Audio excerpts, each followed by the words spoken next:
like it saves it in different files for some reason. And I don't know how to put them all together in one.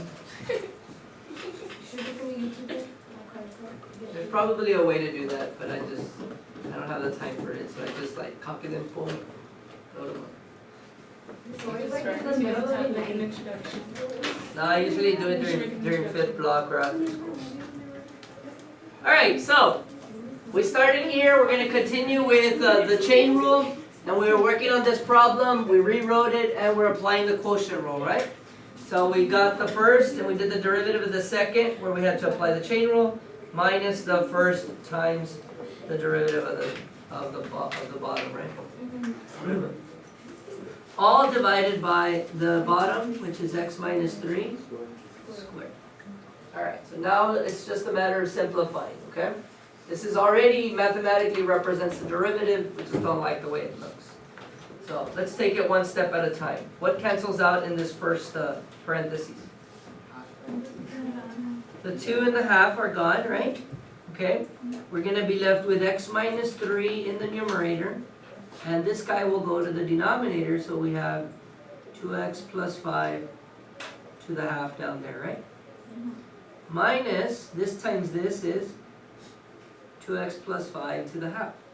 Then we have all of that divided by x minus 3 squared. So I want it to be one single fraction, so we will have to get a what? Common denominator, which will be what? We got to multiply by 2x plus 5 to the half, the top and the bottom. So that will give us x minus 3, right? And then these guys add up to give me 1, so it's just minus 2x, right? And then minus 5. Is everybody okay with that? Half plus half actually is 1, right? So that's why it just comes out of the rest. You said 1? Okay. Don't get nervous. I'm just asking you. X minus 3 squared. So what can we combine on the top? So that becomes negative x minus 8 over x minus 3 squared. Wait. Just kidding. Scratch. So it's all of that divided by 2x plus 5 to the half, right? All over x minus 3 squared. How did you scratch? I was puzzled. Just kidding. Okay, so we do end up with negative x minus 8, but then these two guys multiply with each other, right? So now we have in the denominator the square root of 2x plus 5 times x minus 3 squared. Yes? And is there anything we can simplify or cancel out or do to this problem? No. So we are finished. You could take out a negative there, but that still wouldn't do anything. So no need.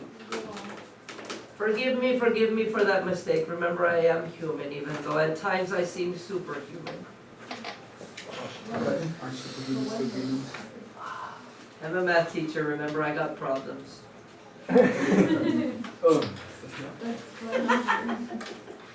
All right, so we're good? That was a fun one, all right? Let's try to do this one now. So it says, given the graph of h, so what is this graph of? H. H. Find the equation of the tangent line. What do they want me to find? What do I need for that? I need my point, and I need my slope, right? So the equation of the tangent line of p of x equals the square root of h of x when x equals negative 4. So let's find the point before we get confused. And we know the x is negative 4. How do we find the y? The graph. The graph? So go to negative 4 and 4? Okay, so it's 4? Nope. What are we trying to find? We want p of x, so we want p of negative 4, which is equal to the square root of h of negative 4. So we do have to look at the graph, we do have to go to negative 4, but that entirely in itself is not the answer. It's the square root of that number that we got, which was 4, which ends up being what? 2. Okay, so be careful, okay? You do need the graph to get the answer. Alright, second thing we need is the slope. In order to get the slope of the tangent line, we need the derivative. So we know that p of x is the same thing as h of x to the what power? Half. So let's get its derivative. What will be p prime? How many layers does this have? 2. That's 3. The half, the h, and the x, right? Okay, but the derivative of x is 1, so it's kind of like it's not there. But if it were h of 2x, then it would make a difference. So let's keep practicing, recognizing having to get that derivative. Alright, so what would it be? 1/2 times h of x to the what power? Negative half times the derivative of the next layer, h prime of x, times the derivative of the next layer, 1, which doesn't affect it, but it's good practice. Okay, so what ends up being in the numerator here? H prime of x is on the top, times 1 times 1, right? Divided by, what's in the denominator? 2. H of x to the half, so it's really the square root of h of x? Yes? Okay. Can we evaluate it at the number? So we want h prime of negative 4 over 2 times the square root of h of negative 4. We already know the bottom part, right? What was the square root of h of negative 4? 2.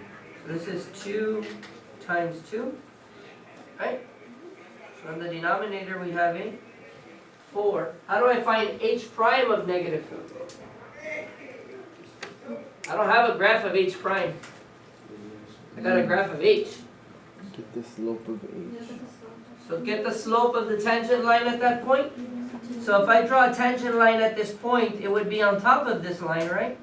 So therefore the slope of that line is equivalent to it, right? So what is the slope of this line? Negative half. Negative 1 over 2, so negative half is what would go here. Okay, so it's negative half divided by 4. Negative 8. Multiply these guys, so negative 1/8. There will be a problem like this on your quiz, so you do need to know how to use the graph to answer the question. Alright, so what would be my equation of the line? Y minus 2 equals negative 1 over 8 times x plus 4. Make sure you put the correct number with the correct y, right? The correct letter. Be careful, okay? This kind of tells you what to look at. Yeah? Easy? Alright, let's do the last 3, okay? So these are, again, the same types of problems, but they're being asked with a table. You need to use the table to answer. Alright, so it says, is the graph of h of x equal f of g of x increasing, decreasing, at a relative max or at a relative min when x equals 3? How can I determine whether the function is increasing or decreasing? What do I need to know?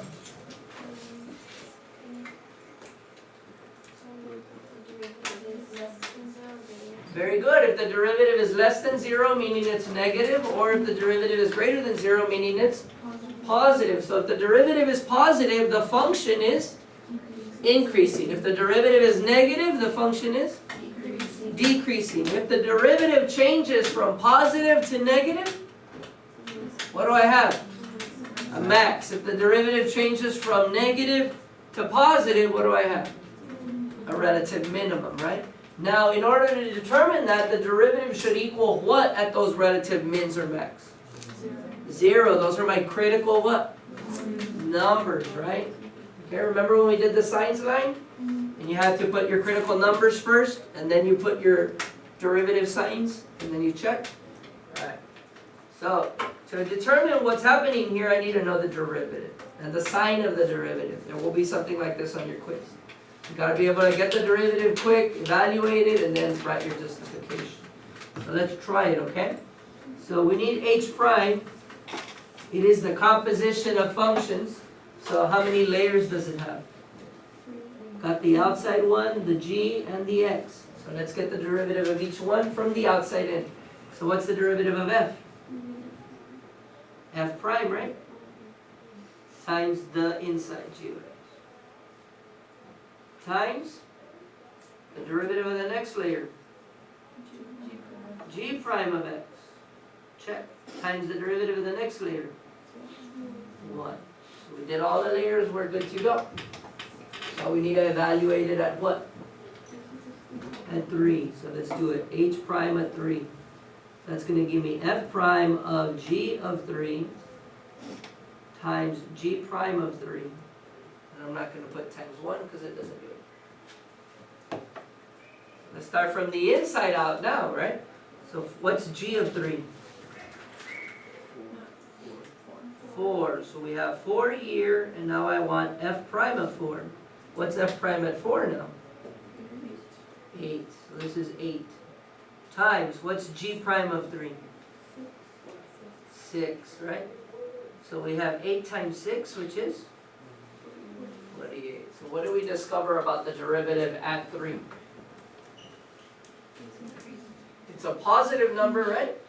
So since the derivative is positive, we can say that the original function, Valeria, h of x, is what? Increasing at x equals 3 because what? H prime of x is greater than 1. Not 1, 0, right? So we can say that it's positive. Remember doing this? Yes. Cannot forget it, okay? We're going to do it again. Okay? Over and over and over again. Can we tell if it has a maximum or a minimum? Or would it have a maximum or a minimum at 3? No? Why would it not have a maximum or a minimum? Where do we have maximums or minimums? Or possible maximums or minimums? When the derivative is equal to 0 because we have horizontal tangent lines, right? So the derivative did not equal to 0 at 3, so therefore there are no max or mins at this number. Okay? It's just telling us that it's increasing. Do you understand? Cool? Let's write that down. No max or mins at x equals 3. Why? Because the derivative did not equal to 0. Alright, the next one. If p of x is equal to g of 2 of x, what is the value of p prime of 1? So again, we need the derivative. Okay, how many layers is it?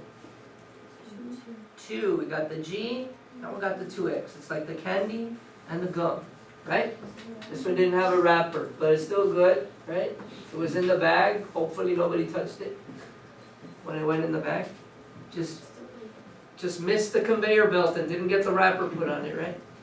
Alright, so let's do it. Derivative of the outer layer is what? G prime of 2x. We don't touch the gum. Got to finish that candy. Times 2. Alright, so let's do it. We want p prime of what? So g prime of 2 times 1.